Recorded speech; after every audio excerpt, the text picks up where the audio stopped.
feeling like a shark in a shrimp tank.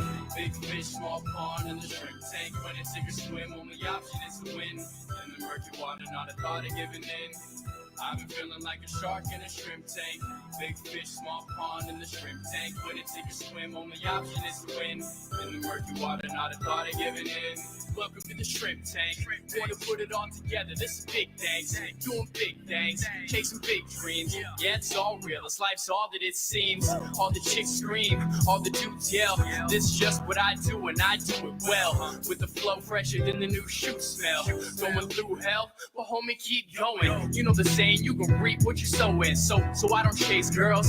I just chase dreams. Play the same game, but we ain't in the same league. Running a campaign, Roby 2016. Like a phone to die, putting me in charge. I'm a general from the front, I'ma lead the charge. Like a federal, fell on my lap never. Going hard as ever. Good afternoon, everybody. Welcome back to the Shrimp Tank, powered by Celsius Beverage. This is your first time tuning in. Remember, catch all these episodes live every single week on our socials at Shrimp Tank Boca. We pretty much are one of the few podcasts that streams live every Wednesday right around 1 o'clock, and you catch all of our past episodes up on our website, shrimptankpodcast.com. This is a podcast where we bring in the best and brightest entrepreneurs from South Florida, always find the do's and don'ts of running a business. I'm excited to bring in the co-founder of Prime Care VIP and learn all about what is going on in the medical field, because every time I go to a doctor's office, every time I schedule things, I'm always like, what is going on? Why is this so complex? It should be so much easier to get things scheduled. It should be so much easier to get my medical records. And me being a financial advisor, I literally had a conversation with my client today. It's taken a month and a half to get his medical records for something as simple as a fax and literally a payment. But sometimes it just does not happen. Things just don't make sense anymore in the medical field in 2024, especially with AI technology. I'm joined by my co-host, Dr. Roland Kidwell. How's everything going, Roland? Everything's great. Everything's wonderful. I'm looking forward to hear this conversation too. Okay. Tell us a little bit about what is happening at Florida Atlantic University before we dive into today's guests. Okay. Well, one of the really cool things that happened in the last week is we had a graduation for our Spanish language boot camp. We had about 15 folks who went through the boot camp in Spanish from all over, South America, the Caribbean. And it was just really exciting because they learned how to investigate a business model. They learned how to start and grow a business. And it helps them pursue the American dream, employing people, and just making a better life for them and the folks that are employing them. So that happened last week. And then this week we kicked off for the first time the online Spanish language boot camp. So this is somebody actually from Chile is taking this boot camp. And so we're hoping to expand that out as one of the many things that are going on at the Adams Center. There's a ton, there's a lot of things happening, a lot of boot camps in veterans, a lot of boot camps in the individual community, as well as student boot camps, in addition to all the other stuff we're doing. So a lot of stuff's happening, and middle of the semester, students are stressing a bit now, but we're not. Since we're faculty, we don't stress. Yeah, I love these boot camps because people get together in a room, and it's not just about what they're learning from the person that is instructing, these programs month in and month out, but it's the group of people around them, right? A lot of people come to South Florida and don't know anybody. I did that myself back in 2018. And, groups like that really make an impact. It's lasting relationships. And a lot of times you do partnerships with those folks that you're in those boot camps with. So you sure do. It's pretty cool to see how far things have come along with that program, and also the collaboration with past Shrimp Tank guests. I know lots of times our past guests are the ones that teach these programs. So it's really cool to kind of go from podcasts and then the ripple impact, down the line, and all the things that you guys are doing with the veterans program. Now, I think Ignite with South Florida Tech Hub is coming up in November, and just seeing all of our past guests really joining forces to do more in our local community. We're going to have two sets of past guests come into the classroom, and they do that all the time too, to be involved in our projects class. And they're not only talking to students about their entrepreneurial journey, but they're also talking about, getting the students to work on projects that help them. So we have all kinds of things happening, a lot of community engagement and involvement. That's pretty key.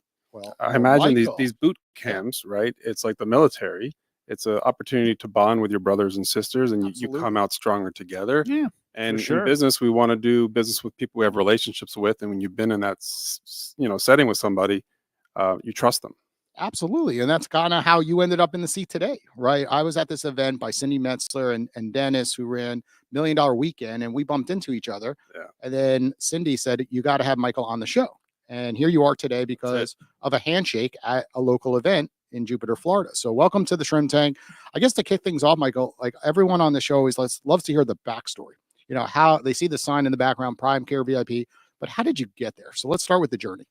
The journey is long. It's only an hour podcast, though. So right? let's keep the journey. We always say to like under 3 minutes. Give us the as they say the cliff notes. Okay. So Prime Care is a healthcare company, but I'm a finance guy. So I started my career in finance. I was a prop trader for a firm on Wall Street, trading firm capital for 10 years.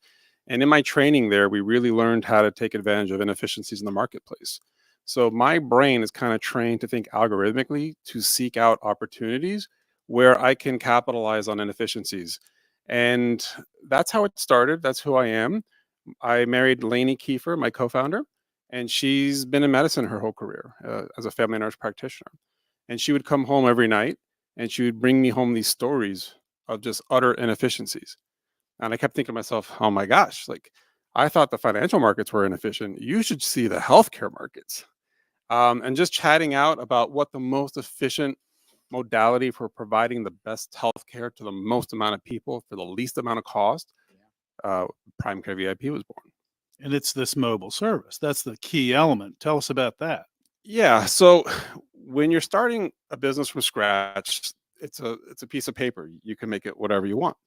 And we started writing down the pain points in the industry. And getting an appointment is a major pain point for people. And people, especially after COVID, are accustomed to convenience. So we thought bringing the medicine model to them would be the most convenient way where they'd have a hard time saying no. So you don't have to worry about waiting in that cold waiting room. You don't have to worry about an appointment that's 4 to 6 weeks out. We offer same day in-house appointments.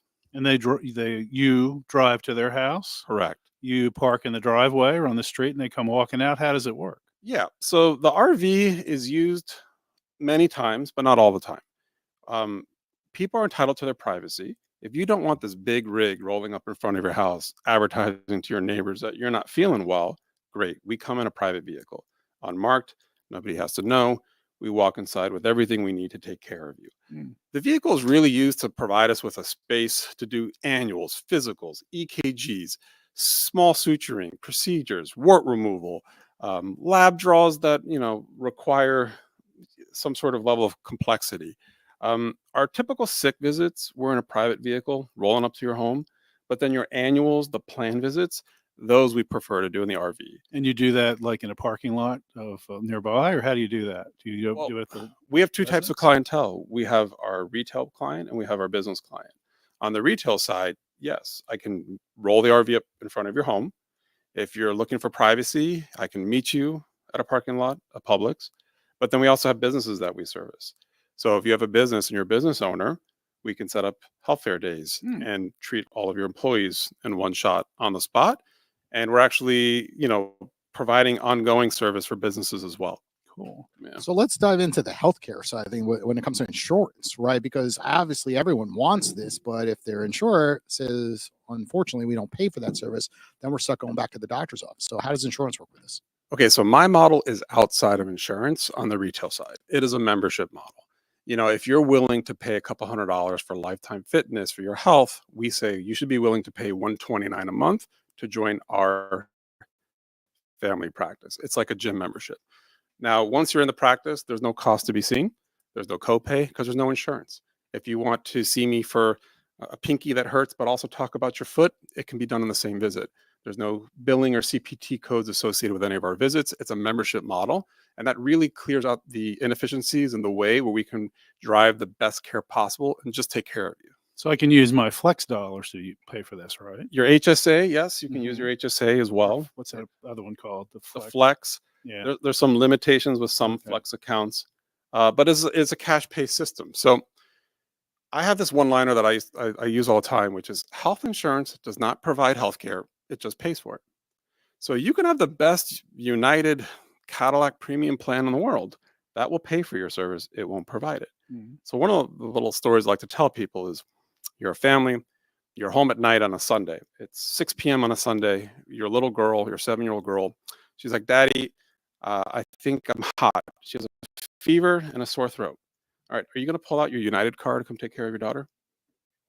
I No. doubt it. No. The answer is no. It's not Blue Cross, but anyway, yeah, I know. Blue Cross is not coming to your home a Sunday night to do a strep test or to do an Right. assessment on your child. You're going to have to go to an urgent care, and not only that, probably a pediatric urgent care. Mm. And if that pediatric urgent care is attached to a hospital, you're not paying a hospital fee for that same visit. And what's happening is Blue Cross, United, these plans are eating $2,000 to $3,000 for a visit that would have been covered by me for free. So it's $129 a month, and then I pay you $129. Is it a family, individual? That's our individual plans. We do have a $299 a month for a family. And then what do I get? I get a physical once a year. I get unlimited visits. At some point, you probably have to have a hypochondriac like me, right? Yeah. You want to make sure that. Well, this is the good news. It's a contract. It's a bilateral contract. I can fire you. You can fire me. Okay. All of our contracts roll monthly. So if you're abusing me, then we're going to have a chat. You can see me as often as medically necessary. Okay. That's right. Now, do you have 3 of these? We have 2 right now. Okay, one's turned over there, I guess. That's Prime Care VIP, everybody. Yeah, no, one's turned over, but we're expanding rapidly. Good. We could talk about some of the work that we're doing for much larger organizations. That's on our Yeah. B2B side. We just went live with Ernst & Young. So currently in the South Florida market, if you work for Prudential, if you work for Ernst & Young, Pitney Bowes, or Lindy, call us. It's free, paid for by your employer. It's an employer benefit. And this is the market that you would probably want to reach the most, I would assume? Yeah, because let's talk about that 6-year-old or 7-year-old daughter. When you work for a large employer, your insurance is actually paid for by your employer. A lot of people don't realize this, but you're not fully insured. You're self-insured by your employer. Your employer is trying to save money and not have to pay out a claim to this urgent pediatric care visit. So to save them $3,000, they bring me in as a cost containment mechanism. Mm-hmm. So they love it's called advanced primary care. It's the future of healthcare. It's how companies and Fortune 500 companies are going to bring down their healthcare spend. And there are some amazing companies out there who are on the forefront of this. And this is the future of healthcare, is keeping people healthy by reducing costs in these plans and providing better care at the same time. Do you offer preventive care? How do you approach that? Yeah, so all your care should be preventative care. Right. Let's face it. So they've done studies, even with your United premium card, 40% of Americans haven't seen their primary in over a year, right? There's over 100 million Americans who don't even have a primary. They wouldn't even know where to go. Well, I'll step in and tell you why. Why is that? When they work for a company and they're not paying the bill, then they don't take it as serious. When you're an independent contractor like myself, owning your own business, and you're writing a check for $2,000 a month for your family for healthcare, all of a sudden you're like, I'm using the healthcare, right? And you're making sure your wife's using the healthcare. But often, in New York City, I had so many friends, they never care because they're like, oh, it's free, my healthcare, or it's getting deducted out of their paycheck. Right. $50, $100. And they're like, whatever, I skipped it. It's not a big deal to go get my annual physical, but they were paying it. They were like, no way, I'm paying. I'm not going to let that, physical get right. skipped. So our argument to you is drop down to a cheaper plan. The fact you're paying $2,000 a month, let's find you something that provides that catastrophic coverage for much less. Take that savings, apply it to us. You call me, you get that concierge white glove service for less than the total spend you're spending now. You don't have to worry about copays, deductibles. You just get care. Absolutely. And lots of people don't add that up often. I'm not paying $2,000. I actually do more what you're speaking about.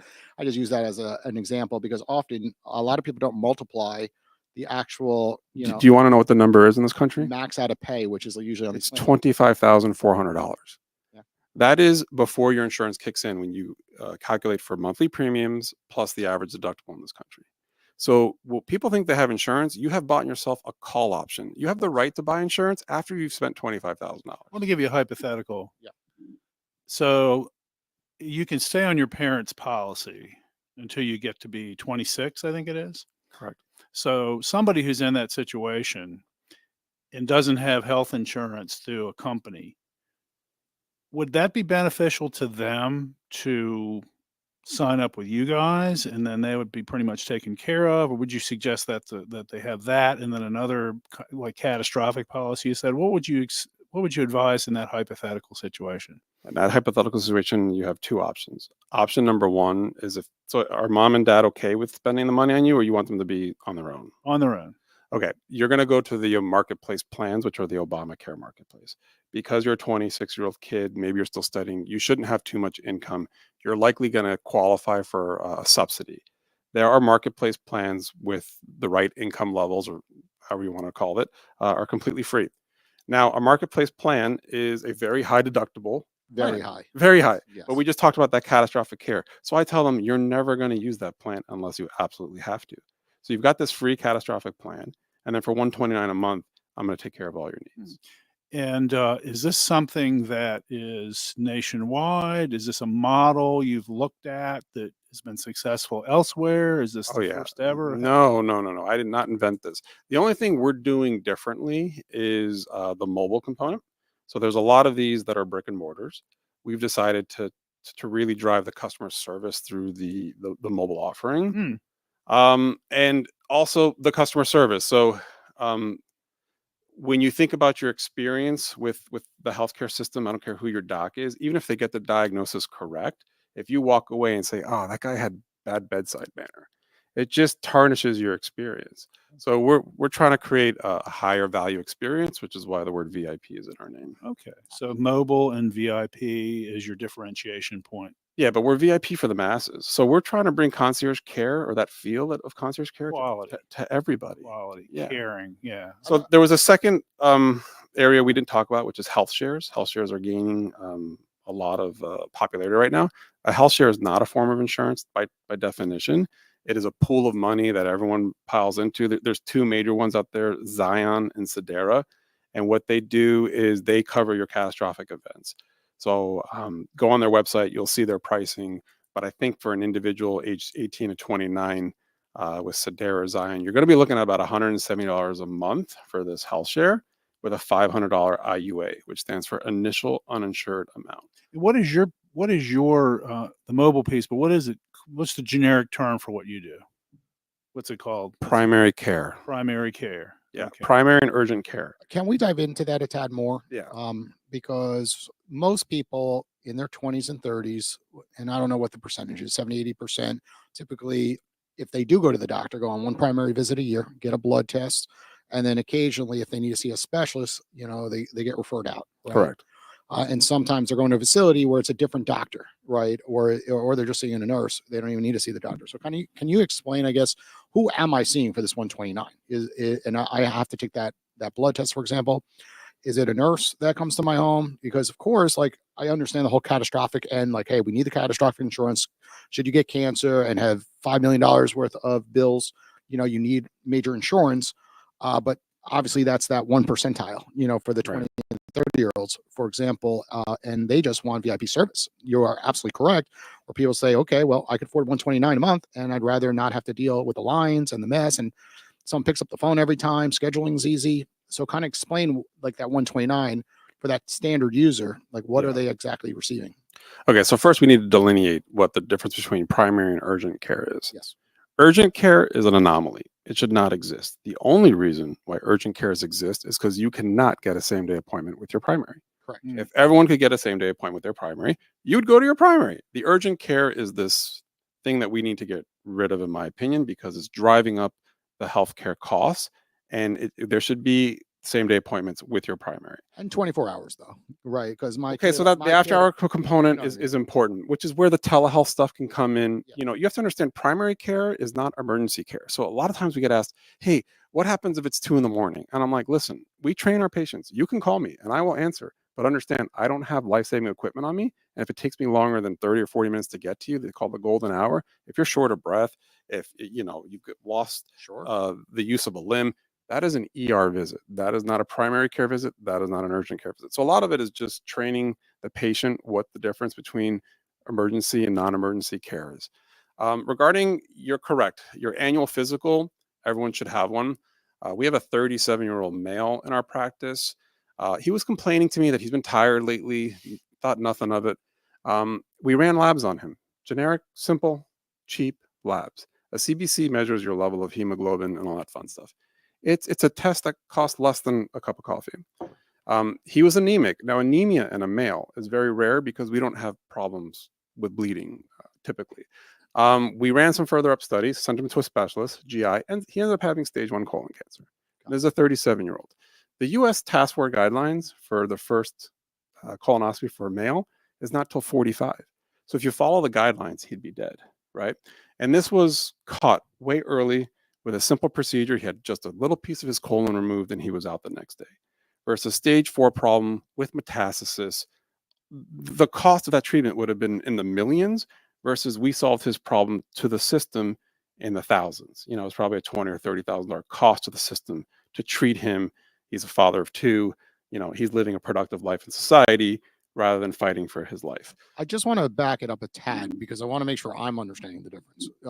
If I go to my primary doctor, you're saying they might not necessarily test that. No, they should. You need your annual. Your annual always includes your CBC, CMP, your thyroid. Gotcha. There's like 6 I guess tests. I'm just trying to understand then what it would be the difference. Like you guys caught it, but like what would have been the difference of that individual going to primary versus no, it's that individual not being seen at all. We Gotcha. talked about the 100 million Americans who aren't being seen at all because it's more convenient. So because of the friction that exists in the system. Gotcha. Where even if it's paid for, you're not going. It's just too much of a Not getting an appointment, having to wait for a month. correct. Yeah. So all of our patients have a real-time app like, hey, you know, I'm not feeling good, or they're an introvert and they feel uncomfortable, right? There's this Correct. whole side of like the waiting room, and we have feel like patients going who are afraid of being around other sick people. It could be very simple stuff that you're not even thinking about. Sure. We have one patient who every time she gives blood, she faints. I do too. You know, it's a reaction to her giving the blood. We literally prepare her on her own couch. We know she's going to faint. It's like this big thing. I've done that before. I fainted twice in my life from giving blood. Yeah. I give blood every year, but 2 times I just happened to me last year. It sucks. So And it's uncomfortable being in a room where you're like, I'm getting dizzy, and you just This is where you're actually donating a pint of blood, or you're taking a test? straight up blood test. Oh, just a blood test. Yeah, right? yeah. Some people get it's called a vasovagal reaction. Okay. It's a Yeah, it's a natural decent percentage. phenomenon. You know, it happens. But to answer your question, we're trying to remove the frictions to being cared for. You shouldn't be afraid to reach out to your provider. You know, I gave a speech this morning and I'm like, you know, walking through this door this morning, you know, coming to this room, you get your finger caught in it. You know, my patients can literally take a picture of their finger, send it to us and be like, hey, does this look like something? And I said, yeah, I think we should get you an x-ray. And I send an order. And within 30 minutes, you're at Reyes Radiology paying $50 for an x-ray.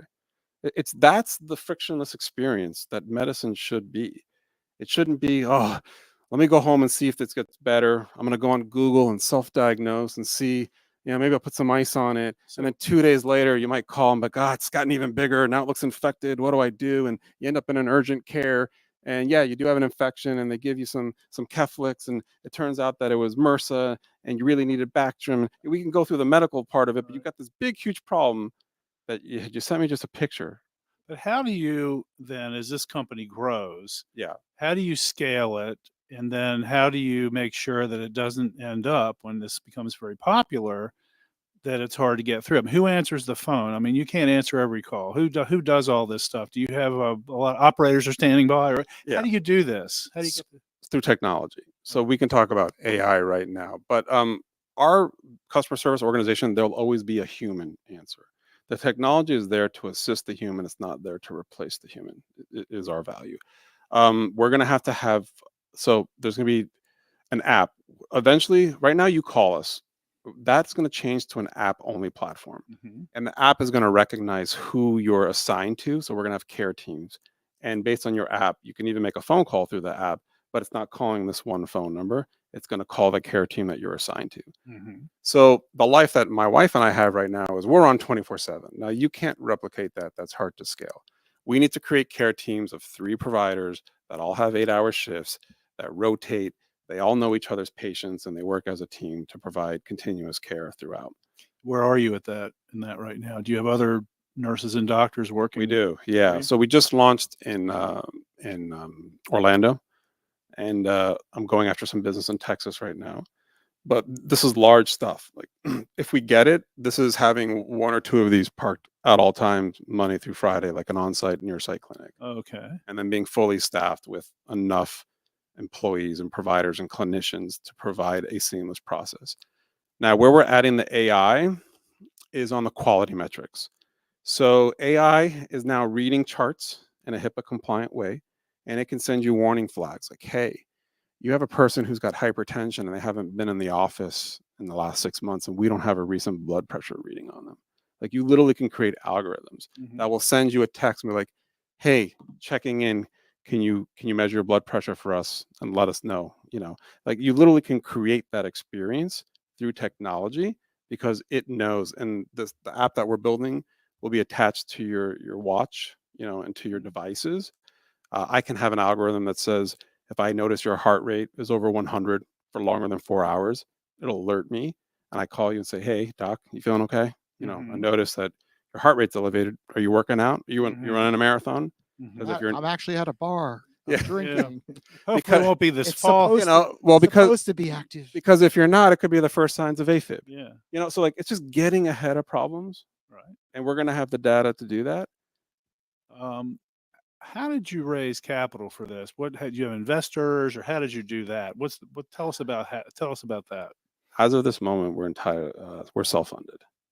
So I was lucky enough to do well enough in my finance career to fund our initial operations.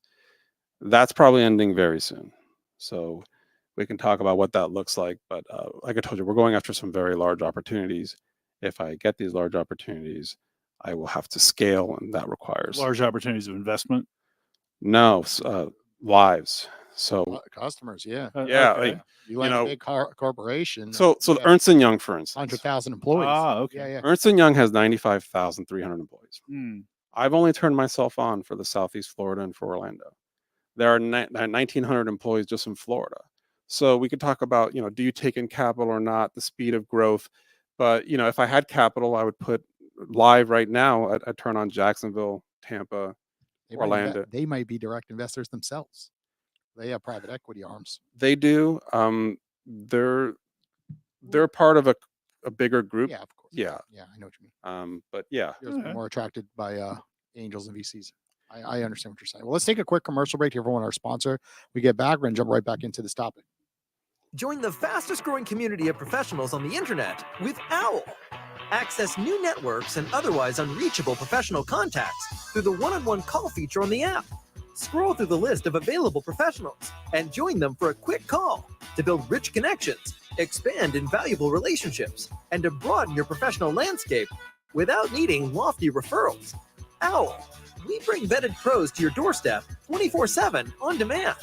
Join our community by signing up at owl.com today.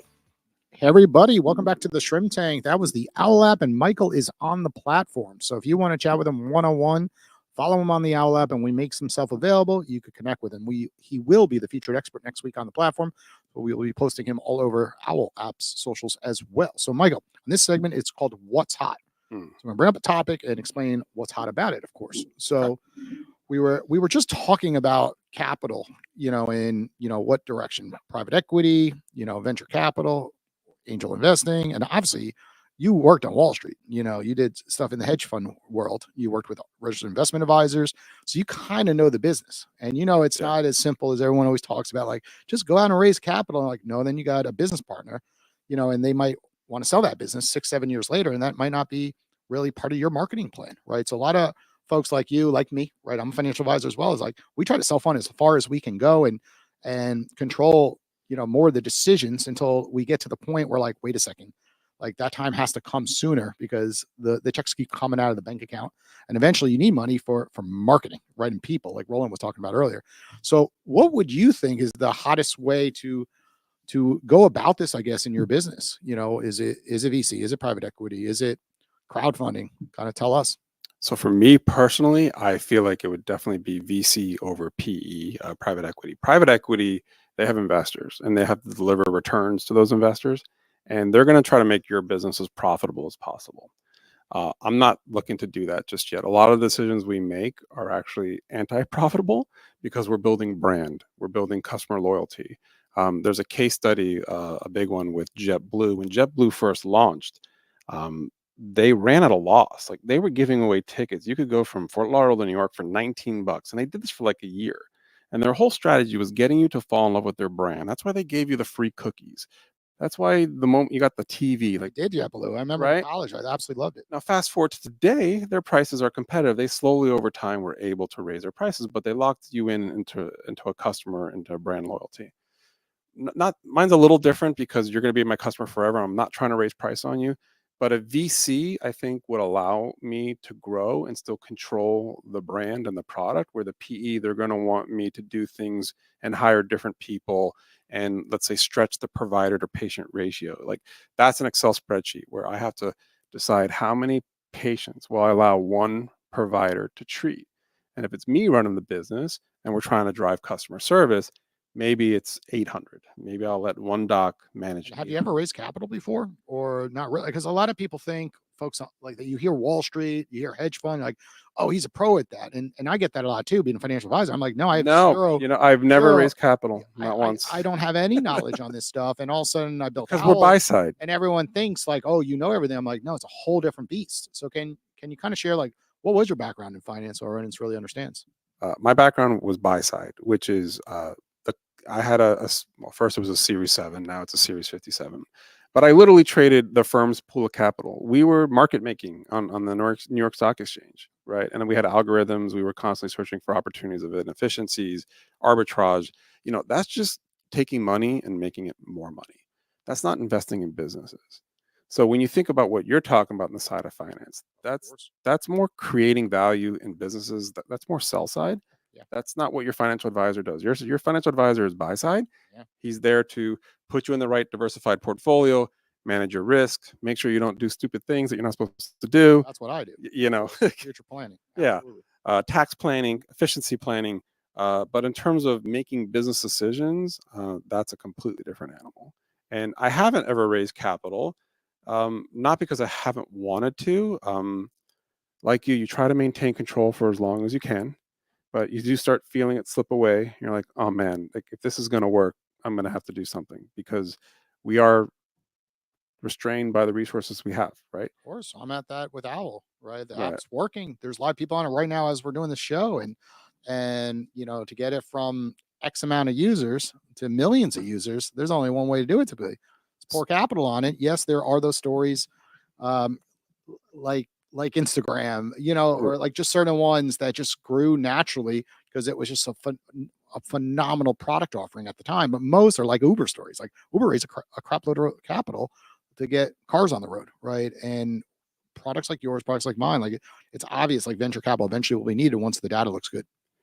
Well, you can do an early stage venture capital, but now you're giving away more of your baby. So you have a vision of what your baby's worth. Of course. And, are you willing to give away more to accelerate that vision? Or do you have the patience to see it through and let it grow organically? So I feel like every month that we've waited, these relationships that I'm developing, the contracts that I'm signing, this is all IP that makes me more valuable. You just launched version 2.0. So try to do a pre-money raise on 1.0 versus 2.0. And right? it almost pushes you to like make ends meet with little capital, right? Almost like you figure out how to do these events. And I'll speak to this topic for Ted. Like, I created an interactive podcast booth, which is where we met. Right. Like, that booth was only really designed like that because it was a way to be creative, to get us into events, into venues that usually we charge like $4,000 to $10,000 to have a booth set up. But now I could go to them, be like, have us in there for free. Let's collaborate. And innovative things come from not having capital and really making more calls, making more meetings, and you just create more patience, thicker skin. And then sometimes that's the reason for lots of people's success, because when they do get a check, you see a lot of failures where they spend, it's dumb money. They spend it on Facebook ads, and they're like, the data, it's not coming in the correct way, I guess. I'd also say the money, that the way you use it was dumb, but also the money you took was dumb. Correct. So if you're going to take money, take smart money. Take money from a person who can expand your opportunities and introduce you to people that you would have never had the potential of meeting. So money's money. I mean, money's out there. You can go to a bank and get money. You can, but you want to take on money. I'm sure your platform sits on some, is it AWS? Like, what powers Owl? Azure. Azure. Okay. So if 1 million people wanted to use Owl right now, could they? Yes.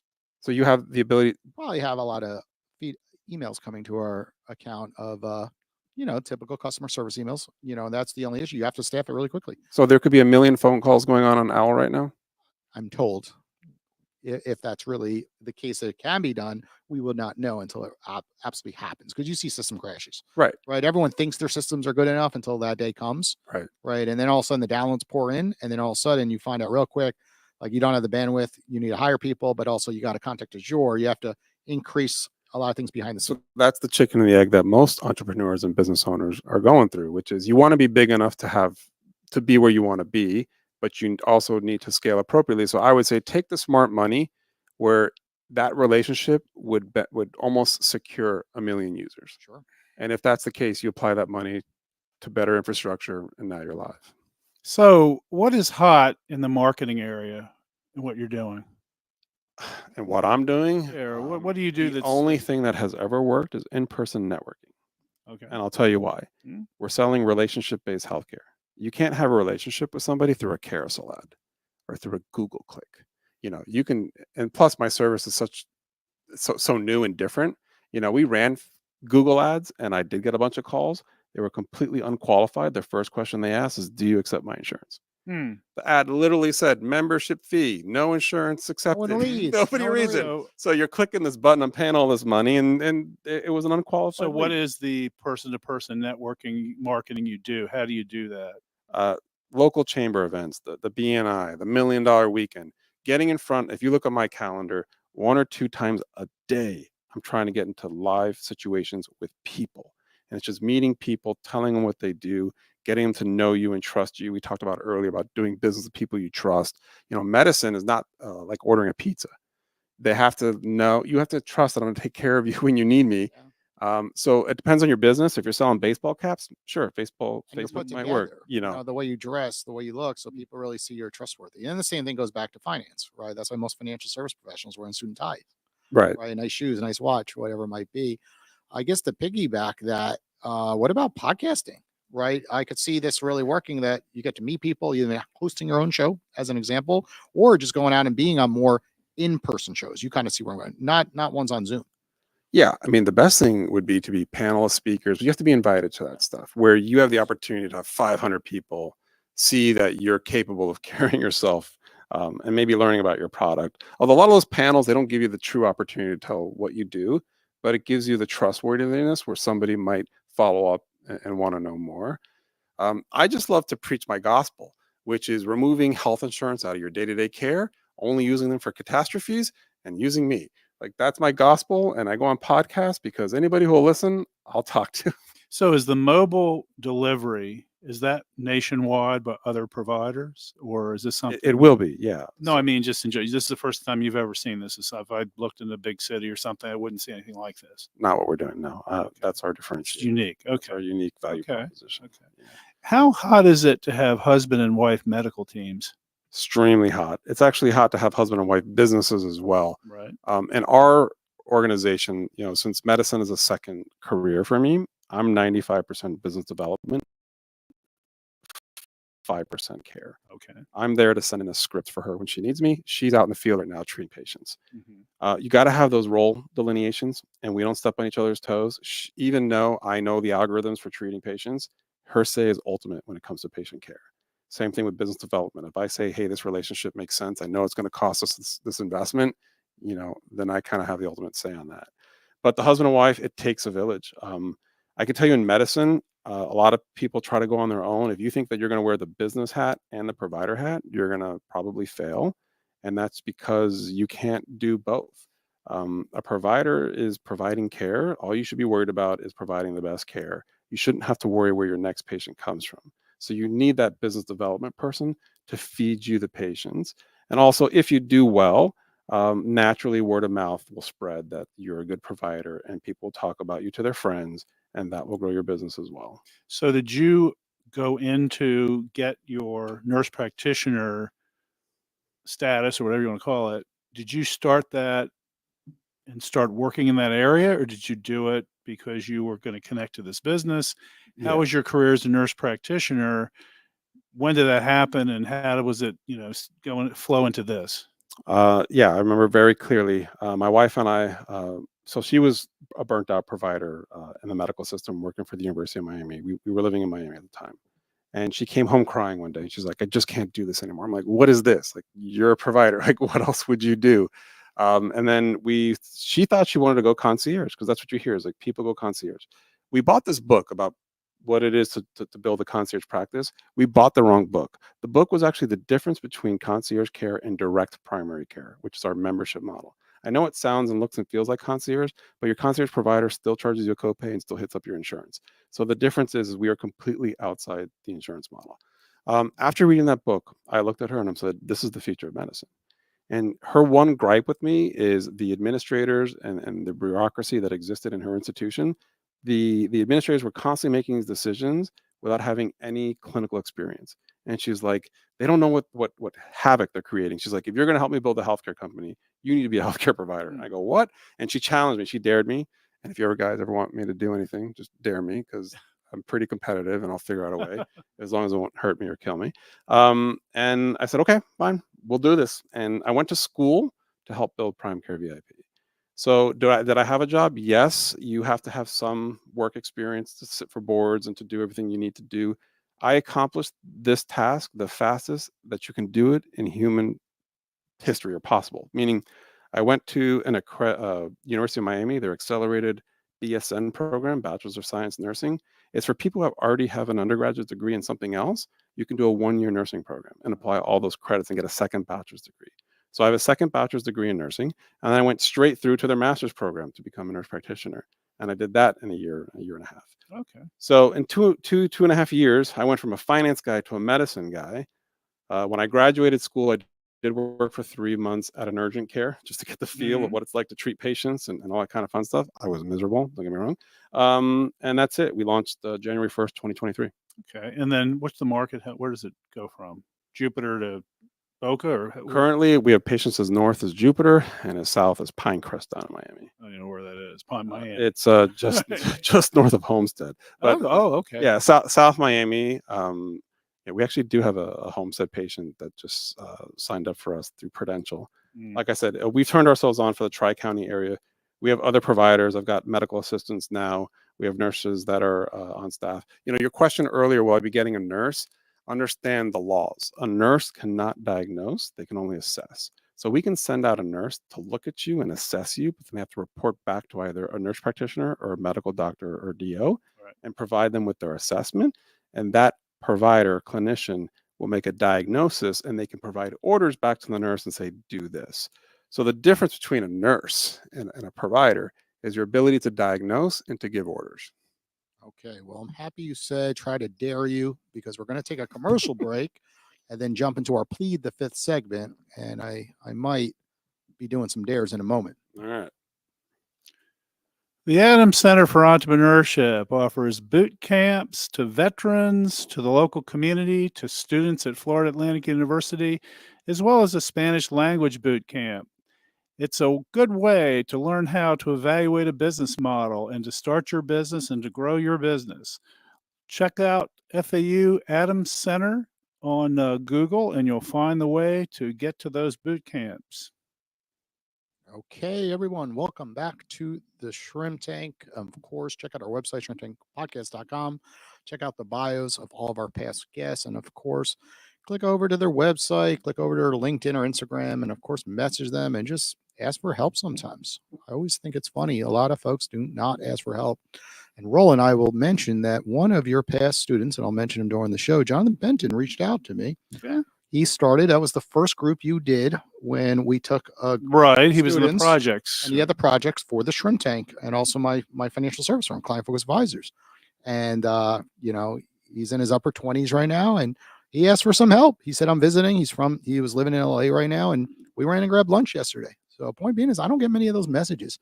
You know, I get solicitation emails every single day. I get solicitation messages every single day, probably 100 plus over the course of a week. But rarely in a course of 12 months do I ever get, hey, I could use some help. And often any entrepreneur out there knows, like, if someone generally asks for help, they'll give it. Absolutely. Right? And I offer that as well, particularly to family businesses.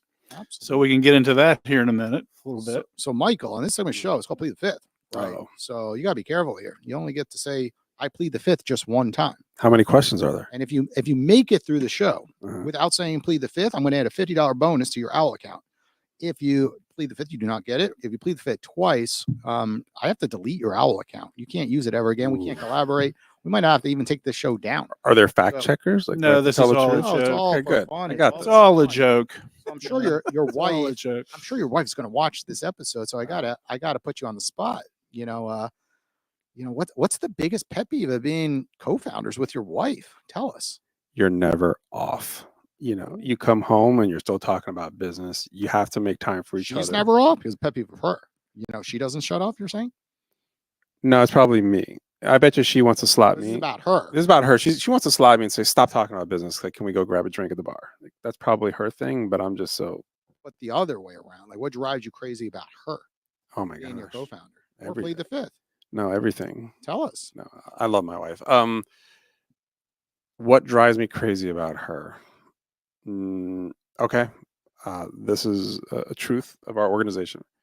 My wife is an amazing provider. Amazing. Her delivery, her customer service, not the greatest.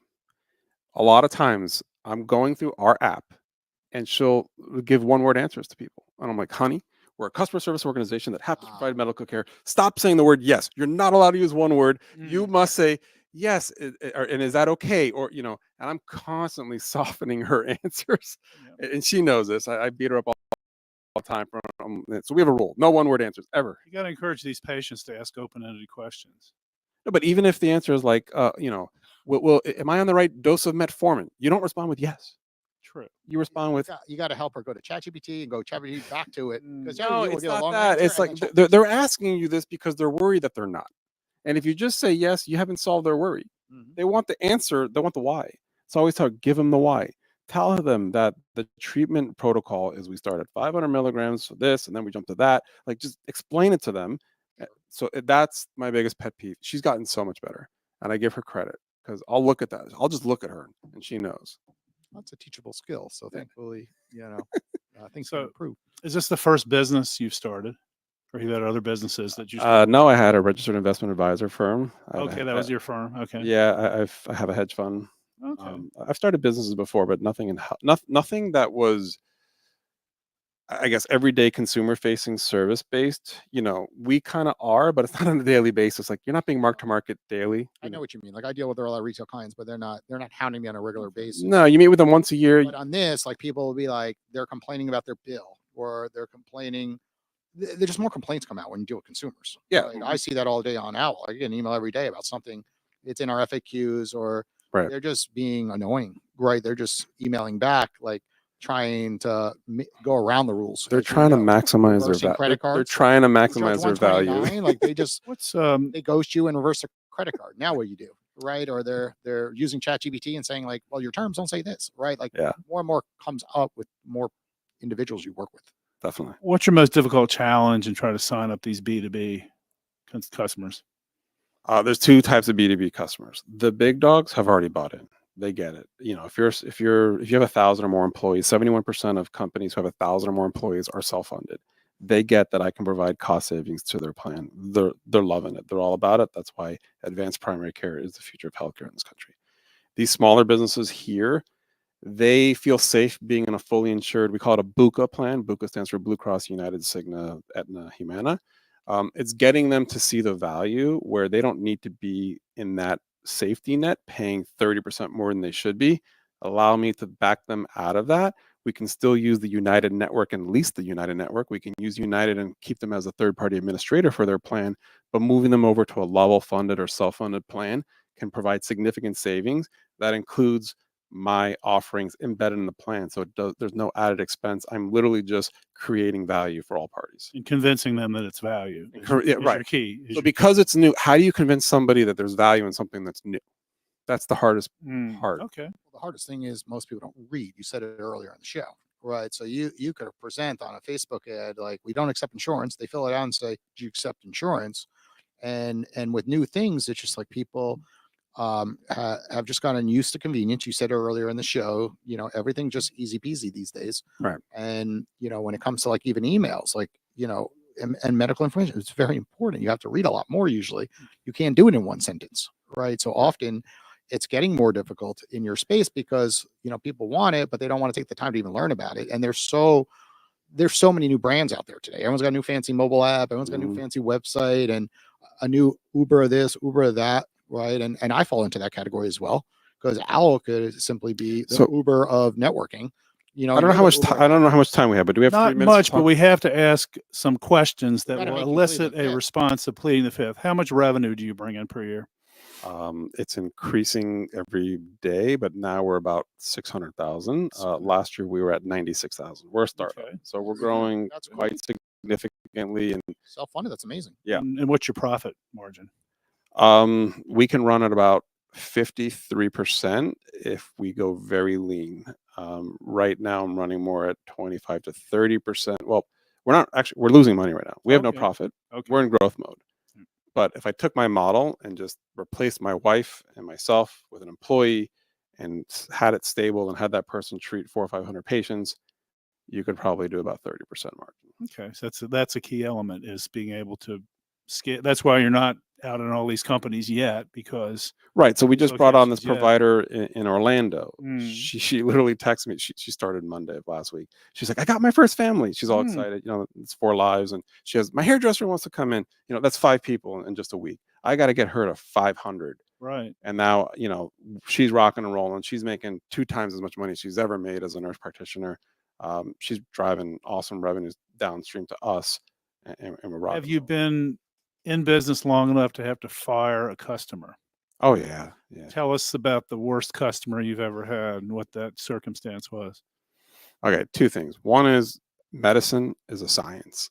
And science, what is a law today may not be a law tomorrow.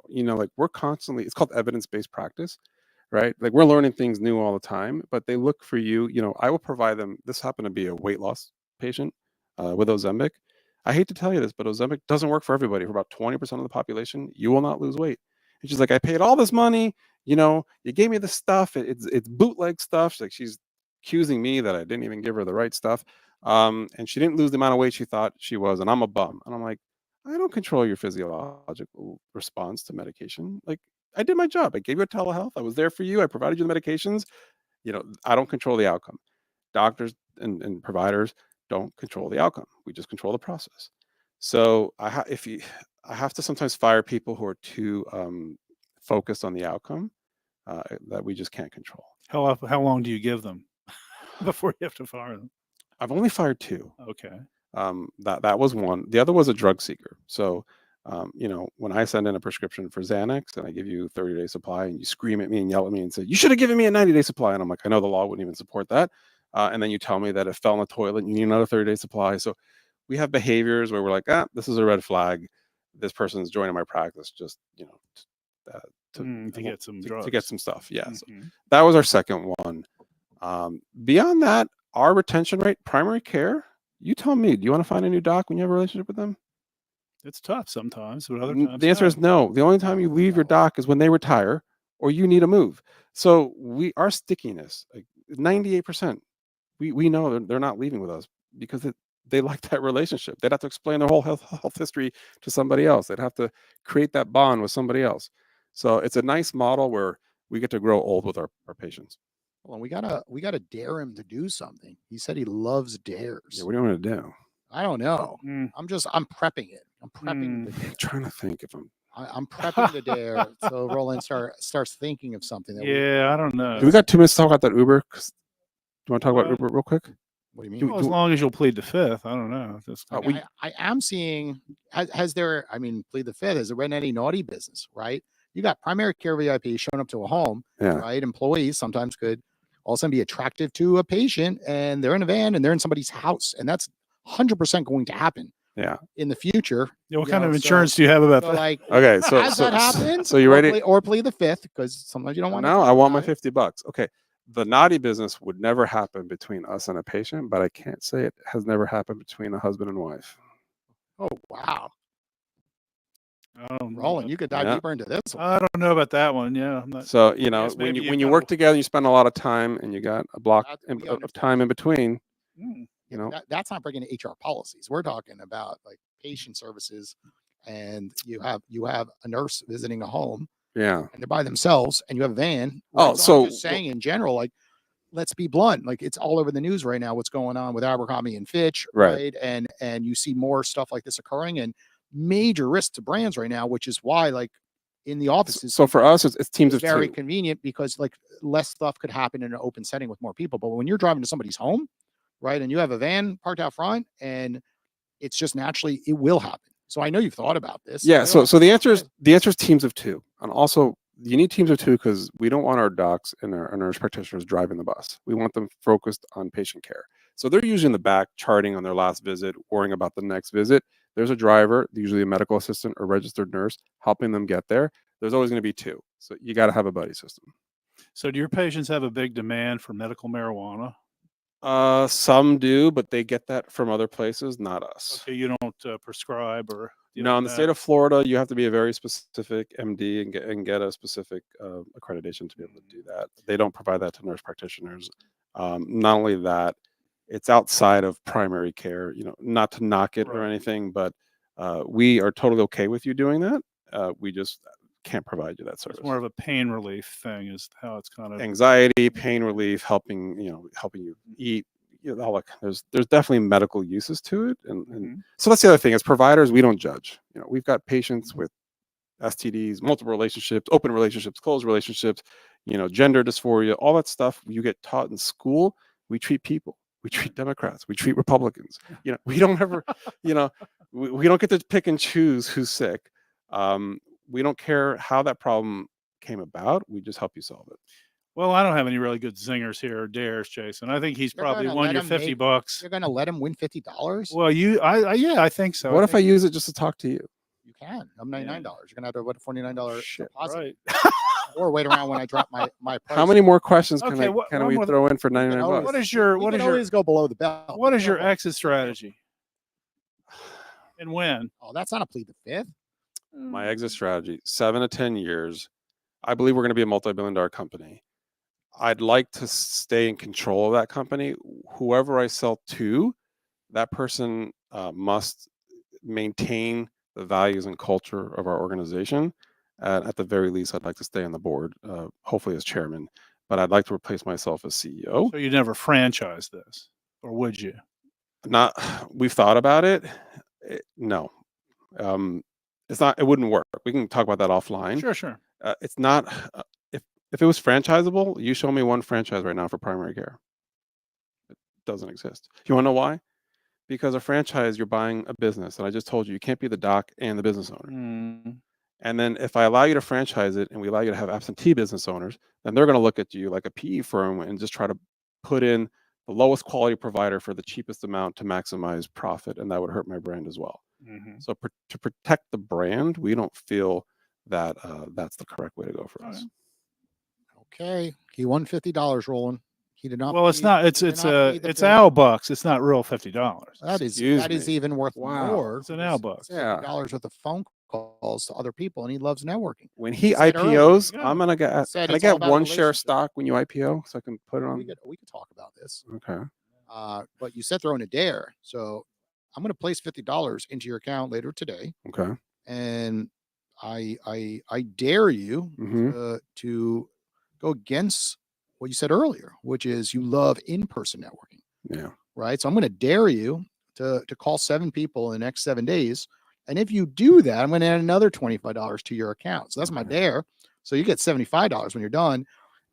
Really, because people don't change. You said it earlier in the show. It's like Owl's a great app, but if you don't use it, it doesn't do much. And most people just don't adapt to the new technology because it's changed. It's changing the way you network. And you're used to old school, which is financial services, like meet people in person and make stuff happen because they get to know you and they get to like you, they get to trust you, and they can see you.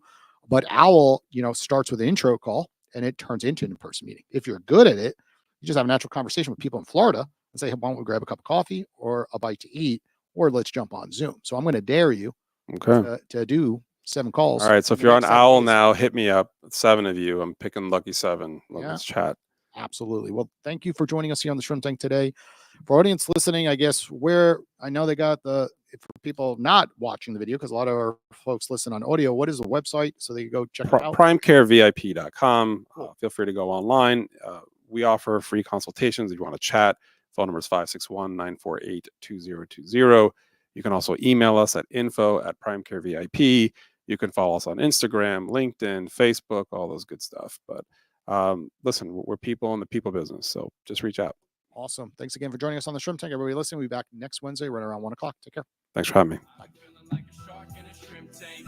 Big fish, small pond in the shrimp tank. When it take a swim, only option is to win. In the murky water, not a thought of giving.